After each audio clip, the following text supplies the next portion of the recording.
Hey guys, tonight we're diving into a place most of us try to avoid, the gnawing, silent fear of social rejection. Picture yourself in a crowded room. Laughter ricocheting off the walls like a wave you're desperately trying to surf but keep wiping out. The noise blurs around you, but you feel an odd hush inside, like a soundproof bubble sealing you off from everyone else. Ready to meet the parts of yourself you usually hide? So, before you get comfortable, take a moment to like the video and subscribe, but only if you genuinely enjoy what I do here. And hey, drop your location and local time in the comments. It's oddly comforting to know who's here with me in this wide, restless world. Now, dim the lights. Maybe turn on a fan for that soft background hum. And let's ease into tonight's journey together. You're at the edge of a social gathering. The kind that's supposed to feel lively but instead wraps you in a quiet dread. It's the sound of whispers you almost hear but can't quite catch, the soft flutter of judgmental wings circling. Your breath is a bit shallow already.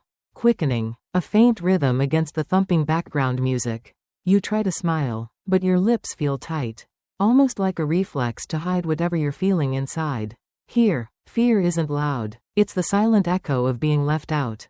The unspoken, not quite enough, that wraps around your chest like invisible hands. Social rejection fear roots deep in our biology. Humans evolved as social creatures because survival often depended on group acceptance. Being outcast once meant danger, maybe death. Psychologists still debate whether this ancient survival instinct today manifests more as emotional pain or social anxiety. That tight chest, the rapid heartbeat, that's not just nerves, it's your brain reacting as if you're literally under threat. But here's a quirky little tidbit. Did you know some people have a phobia called anthophobia? The fear of being stared at? It's not exactly the same as rejection but a close cousin. The thought of eyes, real or imagined, feels so exposing it triggers panic. You might feel something similar tonight. The invisible gaze of others like a spotlight that's never really on you but still feels crushing. You notice the recurring sensation, the subtle catch in your breath every time you feel noticed or not noticed enough. Like your body's small alarm system. It's almost rhythmic, a tiny metronome ticking with your unease, reminding you that the fear is present, even when words aren't. And it's funny, isn't it? We crave connection like air but fear the judgment that sometimes comes with it. You're caught in the space between wanting to be seen and hoping to vanish at the same time. That's the quiet dance of social rejection, part yearning, part self-protection. So you shuffle closer to the edges of the room, eyes darting for a friendly face or a safe spot. Maybe you catch a smile, a brief glance, or maybe nothing. The breath still ticks in your chest, a secret soundtrack to the silent story of feeling unseen, unheard, just outside the warmth of belonging. As you navigate this invisible wall, you might catch yourself wondering, am I imagining all this? Historians still argue whether our cultural obsession with social status today amplifies this ancient fear beyond its original survival purpose. Either way, that whisper in your chest, the small tightness in your breath, they're real. They're yours. The room empties faster than you expect, leaving behind a hushed quiet that feels almost heavier than the noise. You're alone now, but the silence isn't peaceful. Instead, it's a hollow space where your heartbeat becomes impossible to ignore, each thump a loud, lonely drum in your chest. It's as if the walls themselves pulse in rhythm with your anxiety, making the emptiness palpable. That breath you caught earlier, the subtle catch, now feels like a rapid staccato echo, reminding you that rejection isn't just a social experience, it invades your very body. Breathing is supposed to be automatic, effortless, but when fear wraps its fingers around your ribs, it's like your breath has become a fragile, stubborn thread you have to hold onto desperately. You try to slow it down, but your lungs protest, refusing to cooperate. It's the classic fight or flight kicking in, your sympathetic nervous system gearing up, flooding your body with adrenaline even though there's no immediate danger. Just the echo of social exclusion reverberating in your mind. Psychologists still debate whether this breathlessness is a symptom of anxiety or a separate reflexive defense mechanism. But either way, it's an undeniable part of the experience. Did you know there's an actual term for fear of silence? It's called sedatephobia, and oddly, for some, silence is just as terrifying as noisy rejection. It's the void that screams at you. The emptiness that fills your lungs with dread. Your mind starts playing tricks, filling the room with imagined voices, imagined judgments. That hollow heartbeat and the shallow breath become a cruel duet, underscoring memories you try to shove away. Like when you were a kid, standing alone on the playground while others whispered just out of earshot. The sting of their laughter a distant, relentless echo. Those early wounds, those silent rejections, are buried deep. But they shape every breath you take now. You rub your arms as if to hold yourself together, feeling the air brush your skin. The faint tickle of a breeze from the open window. It's a small comfort, this sensory detail, grounding you in the present even as your mind drifts into old fears. That recurring breath motif pulses again, short, uneven, a reminder that fear is both physical and emotional. Ironically, some cultures have rituals to intentionally induce breathlessness as a way to confront fear, like breath-holding contests or meditation practices focused on controlling the inhale and exhale. It's as if mastering breath is mastering fear itself, a subtle hint that what frightens us might be tamed from within. You glance back toward the door. The idea of stepping out into the world and facing those social shadows again. The fear lingers, but there's also a small seed of curiosity. What if this breath, this heartbeat, could become something else? Something less like a warning and more like a signal of presence? You remember the whisper from earlier, the breath, the heartbeat, the quiet echo, and wonder, can fear ever be a companion rather than a jailer? As you inhale slowly now, the tension loosens just a fraction. The silence remains, but maybe it's not so empty after all. You stare at your reflection, the glass catching your face in the dim light. It's not just a mirror anymore, it's a stage where every shadow and flicker reveals the stranger you've become through the lens of rejection. The eyes staring back are familiar but distant, like an old friend you barely recognize. You want to look away, but something in that gaze holds you captive, forcing you to confront the fractures social rejection has etched into your identity. The breath you've been tracking, the shallow inhales and sudden catches, now slows to a hesitant rhythm as you examine every line. Every nuance. There's a subtle trembling in your chest. A faint echo of that original sting from the crowded room. But this time it's internalized. Fear has settled inside you, warping the way you see yourself. You wonder if the reflection is really you, or just a mask shaped by whispered judgments you've carried for years. You might be surprised to learn that psychologists consider social rejection a kind of social pain, literally processed by the brain in ways similar to physical pain. That's why looking in the mirror feels like facing wounds you can't touch. But psychologists still debate whether this self-image distortion is a cause or a consequence of rejection. Is it that you see yourself this way because you've been rejected? Or does your self-perception invite it? There's a quirky phenomenon called the Kagra delusion, where people believe their loved ones have been replaced by imposters. While extreme and rare, it shows how deeply our brains can distort identity and trust. In a less dramatic way, social rejection feels like a mini Kagra, a betrayal of the self you thought you knew. The recurring motif of breath fluctuates, sometimes shallow, sometimes steady, mirroring your wavering confidence. You notice how light and shadow play across your face. Each flicker a silent reminder of fear's presence. It's almost cinematic, like you're trapped in a noir film where your reflection hides secrets. You pause, catching your breath, realizing the mirror is not just revealing fear but also resilience. Beneath the cracks, there's a spark of something stubborn, waiting for a chance to break through. That breath, your breath, feels a little less like a shackle and more like a lifeline. And hey, isn't it ironic how a simple glance can hold so much power? How an object as ordinary as a mirror can become a battleground for your self-worth. But that's social rejection for you, quiet, insidious, bending your world until even your own reflection feels like a stranger.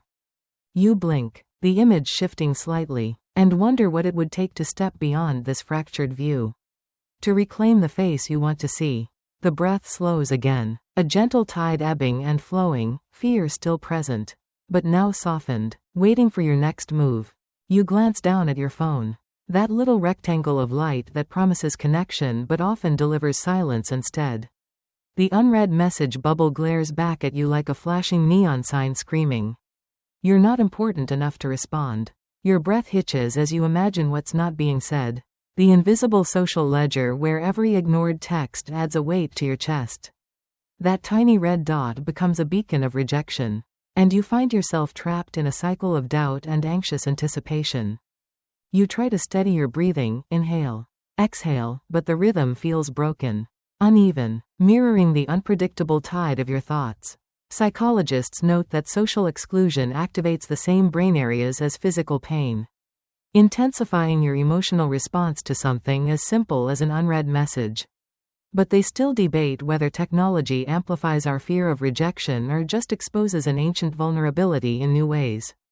Here's a quirky fact. Some people practice phubbing, the act of ignoring someone by looking at your phone instead of paying attention.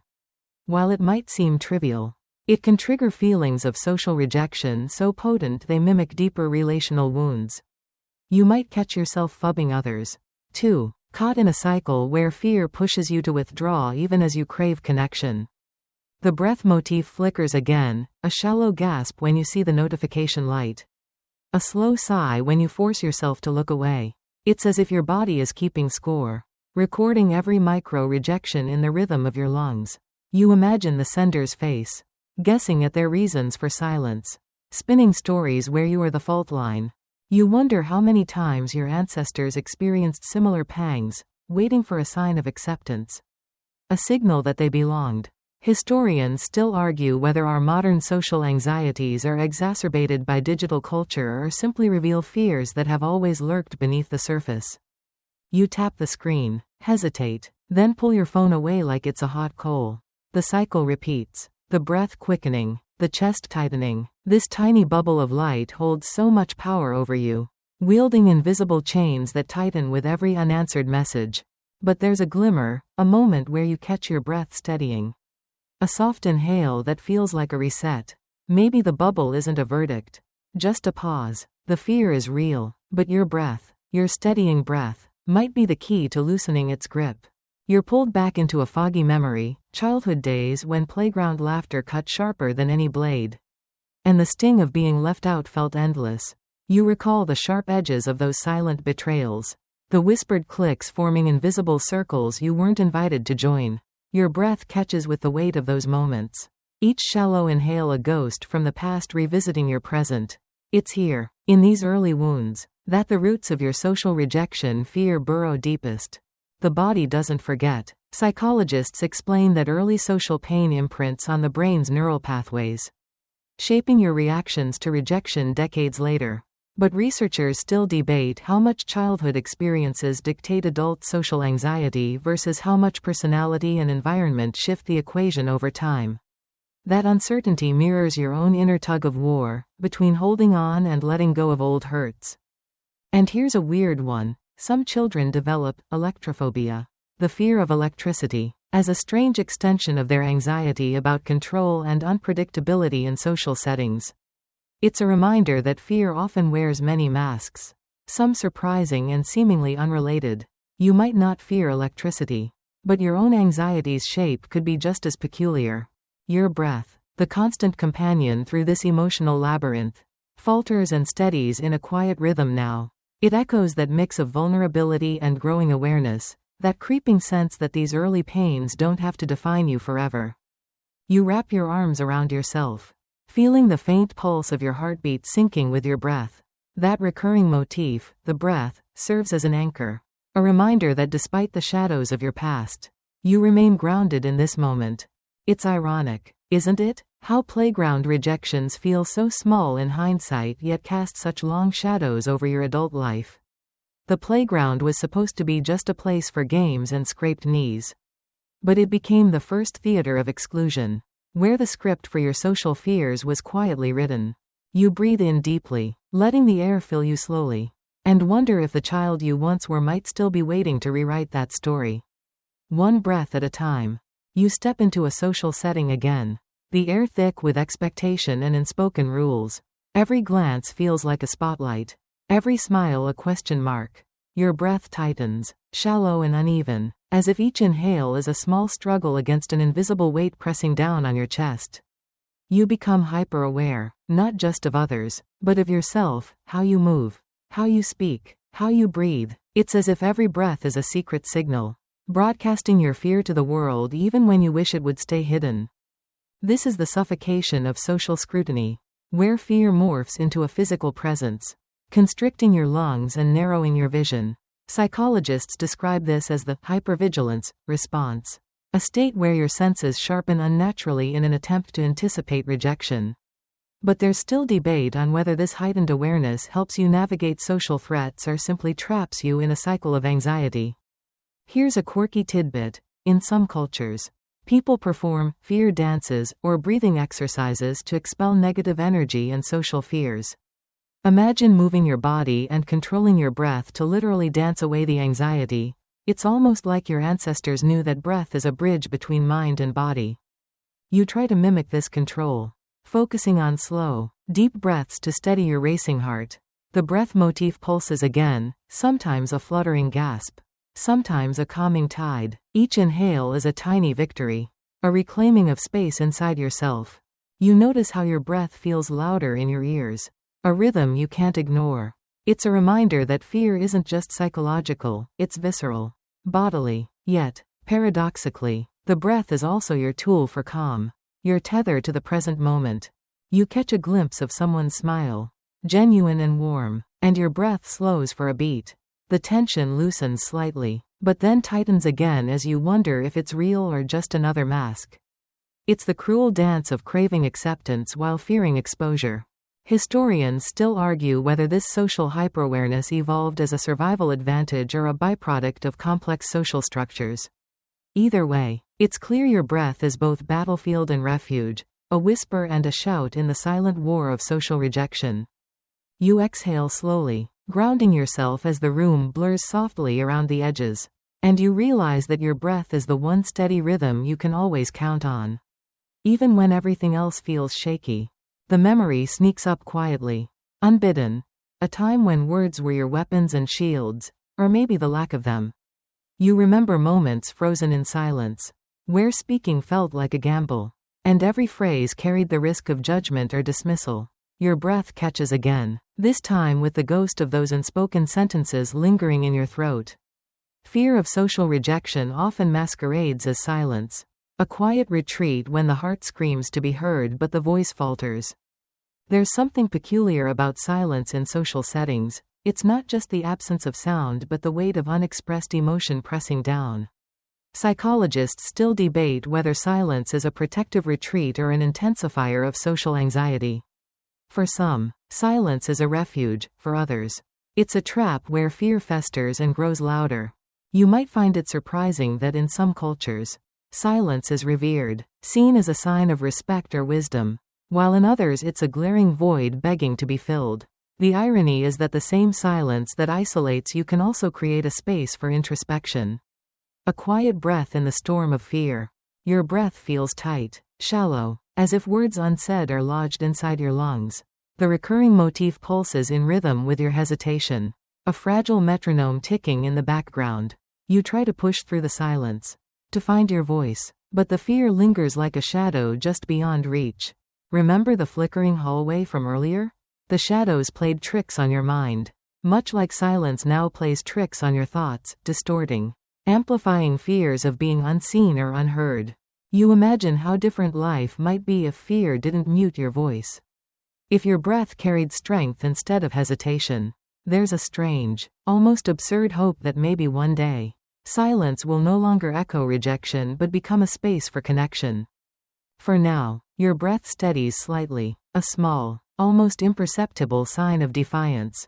The fear remains, but so does the quiet courage of trying to speak, of breathing through the silence instead of surrendering to it. You find yourself scrolling through old photos, smiling faces frozen in time. Moments where you were part of something bigger, part of a crowd that included you. Yet, the images don't bring comfort. Instead, they stir a familiar ache. The quiet pulse of exclusion lurking beneath the smiles. That breath, the steady motif threading through your fear, tightens in your chest as you remember how those pictures don't tell the full story, how the laughter sometimes stopped when you entered the room, how invitations were missed or forgotten.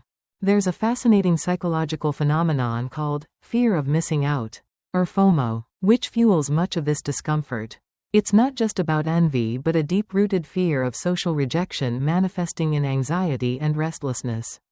Psychologists still debate whether FOMO is a modern epidemic born from social media or an age-old fear amplified by new technology. Oddly enough, some people have nomophobia, the irrational fear of being without their mobile phone, because it feels like losing a lifeline to social connection.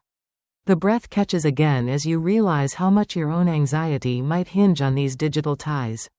Those little glowing rectangles that promise belonging but sometimes deepen isolation. You notice the recurring breath pattern, shallow and uneven, mirroring the flicker of uncertainty that social media can bring. You scroll faster, heart racing, chasing validation through likes and comments, even though the approval feels fleeting, like trying to catch shadows. Remember the earlier scenes, the crowd, the empty room, the mirror? This digital stage is another battleground for social rejection, where the fear is both amplified and masked. The pressure to appear liked, wanted, included becomes a silent soundtrack to your breathing, quick, irregular, unpredictable. It's ironic how something designed to connect us can so easily disconnect us from ourselves. From the calm, steady breath that reminds us who we really are beneath the digital noise. You close your phone slowly, breathing in deeply this time, anchoring yourself in the present. The fear lingers, yes, but so does the faint, steady rhythm of your own breath, the silent echo that promises you're still here. Still real, still enough. You're standing in a room full of voices, yet somehow you feel utterly alone. The hum of conversation feels distant, a muffled soundtrack you can barely reach. Your breath feels erratic, caught between panic and resignation. This social fear wraps around you like a thick fog, obscuring faces, blurring words. It's not just the fear of being rejected, it's the terror of being invisible, of fading into the background until you cease to exist. Interestingly, social neuroscientists have discovered that exclusion activates the brain's dorsal anterior cingulate cortex, the same area that lights up during physical pain.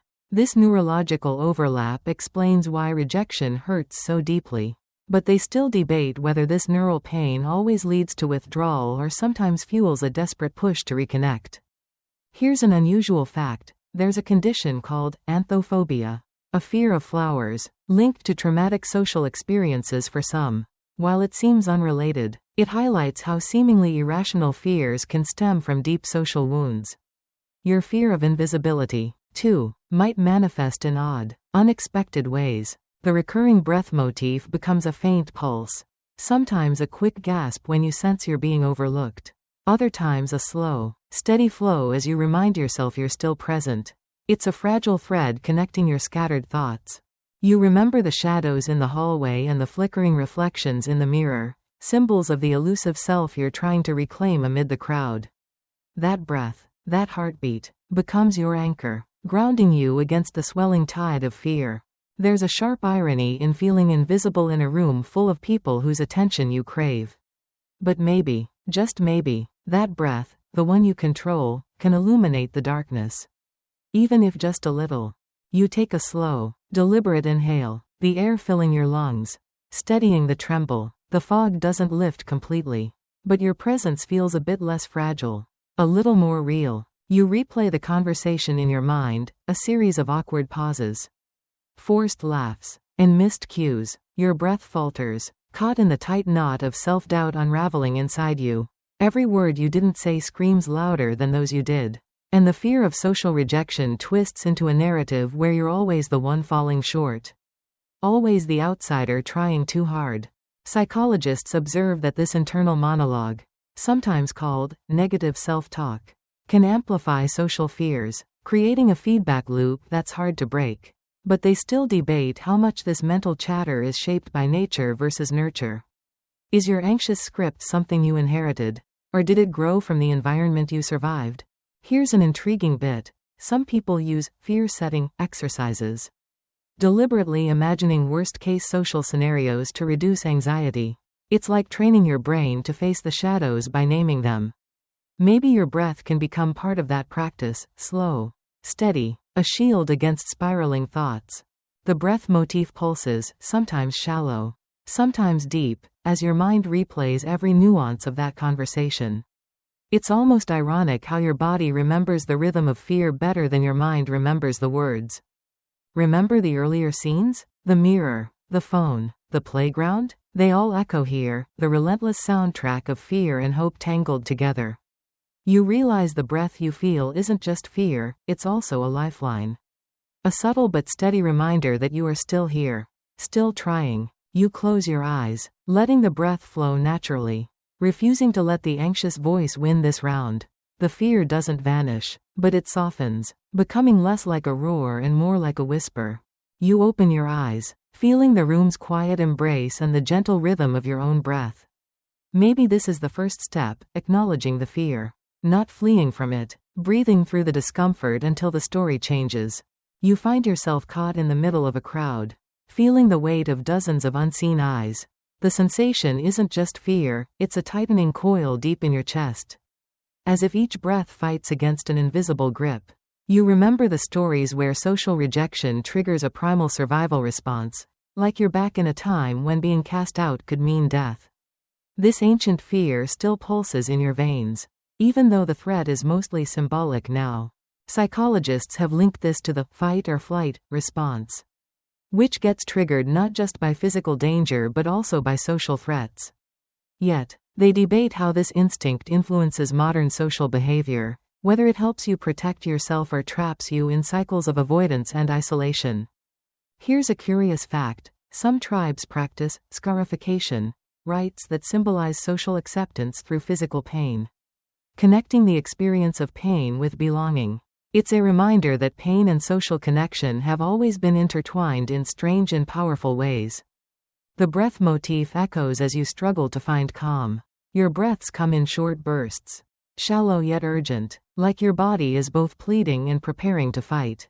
The familiar rhythm of your breath feels like the last thread holding you to reality in a sea of social uncertainty.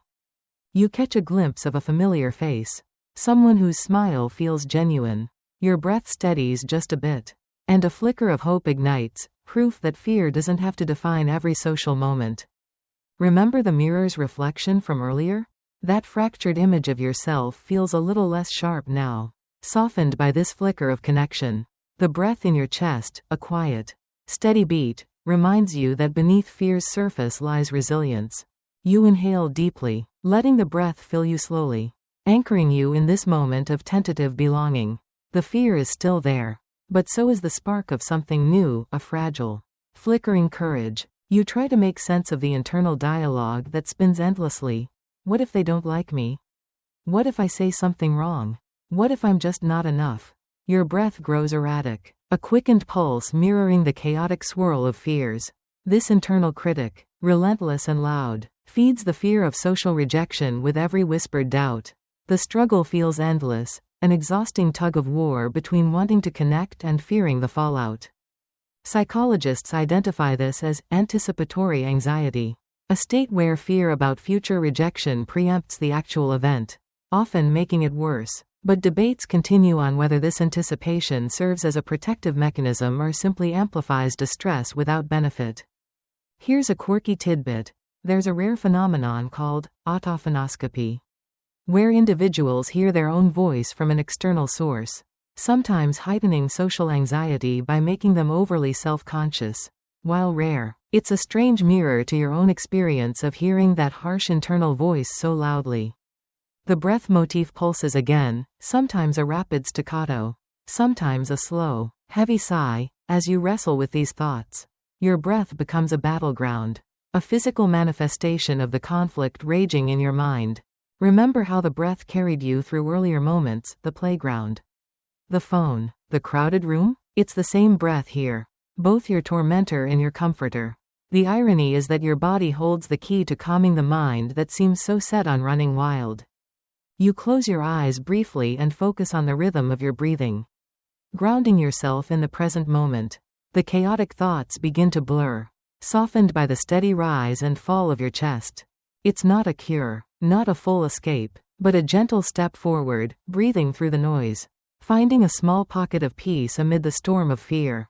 You step into a familiar social ritual, The party or gathering where you must perform smiles and small talk like a practiced actor. The room feels like a stage. Every laugh and glance amplified in your mind. Your breath is shallow, racing, a silent alarm that your mask might slip. You want to vanish but also desperately want to be noticed, and the tension between these desires twists tighter with every breath. Social psychologists point out that this tension is part of a universal human paradox, the simultaneous need for acceptance and the fear of vulnerability. Yet, they still argue over how cultural differences shape this balance. Some societies encourage openness. Others reward restraint. A strange cultural note: some groups practice silent dinners, communal meals where no one speaks, emphasizing presence without the risk of rejection through words. Imagine being forced to connect through silence alone, both terrifying and oddly freeing. Your breath, the recurring motif, pulses unevenly, sometimes a sharp inhale when a joke lands without you. Sometimes a slow exhale when you catch a friendly smile. The rhythm of your breathing tracks the dance between anxiety and fleeting relief. You remember the earlier scenes, the flickering shadows in the hallway. The silence that once felt like a prison. The digital noise and real-world crowds. All these moments fold into this present tension, weaving a tapestry of fear and hope. It's ironic how social rejection fear can turn something as natural as breathing into a complex signal of inner turmoil. Yet, within that complexity lies a fragile power, the breath that grounds you in moments when you most want to disappear. You take a deep, steady breath and feel the edges of your anxiety soften. A subtle shift towards something like acceptance. The fear doesn't vanish, but neither does your capacity to keep breathing through it. You sit alone in a quiet room, but your mind replays every past misstep, every sideways glance, every moment you were excluded or misunderstood. The silence here is not peaceful, it's a screen onto which your fear projects memories like an old film reel. Your breath grows slower, heavier, sinking with the flickering of thoughts that have outlived the moments they came from. In cognitive behavioral therapy, this kind of mental looping is known as rumination, repetitive, negative thinking that reinforces fear pathways in the brain. Some therapists suggest interrupting the cycle with grounding exercises, but others argue that understanding the emotional root is more effective than distraction. Here's a bizarre yet real fear: ergophobia, the fear of work or the workplace. Often linked to social anxiety and fear of performance judgment. You chuckle, just barely, realizing how fear can latch onto anything tied to social value, even your own productivity. The breath motif appears again, this time quieter, more controlled. You count the inhale, hold it, then release. The rhythm becomes a way to interrupt the reel, to make space between images, to give yourself pause. You remember the earlier moments, the playground silence, the party tension, the mirror, the scrolling phone. Each scene was a thread. And now they form a web, not to trap you, but to show you how these fears connect and echo through your life. The irony doesn't escape you. In trying to avoid rejection, you've often rejected yourself first. That realization lands gently, like a soft exhale in a quiet room. And so, for now, you just breathe, not to run from fear, not to erase the past, but to claim this moment, this breath, this space where you exist as you are. The silence still hums, but your breath hums with it. A duet, not a battle. You're walking now, somewhere quiet, maybe a park, maybe a street at dusk. Each step is measured, not hurried. The wind brushes against your skin like the breath that's carried you through every moment of this journey. It's not peace you feel, at least not fully, but something adjacent. Something softer. The fear hasn't disappeared, but it no longer drives the wheel. There's a term in psychology, exposure therapy. The idea is that facing your fear, bit by bit, eventually dulls its edges. But psychologists still debate whether the fear truly dissolves, or if you just learn to carry it with a steadier hand. Either way, here you are, still walking, still breathing. Here's an odd ritual from ancient Greece. When someone felt socially cursed, ostracized, they would walk backward through town for 3 days, avoiding eye contact with anyone. It was meant to undo shame. You smile slightly. Maybe your own ritual hasn't been so dramatic, but it's been just as deliberate. Your breath motif now feels like a quiet guide, no longer ragged or anxious, but curious. It rises with your footsteps, falls with your gaze, an invisible thread keeping you grounded. You think back to every version of yourself you've met in this story. The one who tried too hard. The one who said too little. The one who scrolled, stayed quiet, avoided the call, left the room. Each one was just trying to survive. None of them failed you. The streetlight flickers, and the shadow it casts doesn't scare you. It moves with you. It always has. You just hadn't looked at it closely before. You pause. One last inhale, the kind that fills your chest all the way. There's fear in it, and there's strength. They've always walked together. The echo is quieter now. Still there, but less haunting, more human. The wind down. So here we are. The story doesn't end in triumph. Not in the way fairy tales promise. But then again, fear was never meant to be vanquished, it was meant to be understood. You've walked with it, breathed through it, and listened closely as it whispered your insecurities in the voice of past memories. Imagined glances, and the silence between words. Let your body soften, loosen your jaw, let your shoulders drop. That weight you've been carrying, it doesn't need to be gone for you to rest. It only needs acknowledgement. The breath, which first arrived in short, panicked gasps, now glides gently in and out, like the tide retreating after a storm. Still there, still present, but not crashing against your ribs anymore. Remember, fear of social rejection is one of the oldest emotions we have. It protected our ancestors, helped them stay in groups, survive predators, and raise families. And though your world is different now, that fear still lingers like an overprotective friend. A little misguided, maybe, but always trying to keep you safe. So tonight, as you lie there, feeling the quiet around you, know that you are not broken for feeling this way. You are not strange for fearing isolation. You are not weak for wanting to belong. You are breathing, you are listening, you are trying, and that's enough, for now. And maybe always. End of script. Sweet dreams.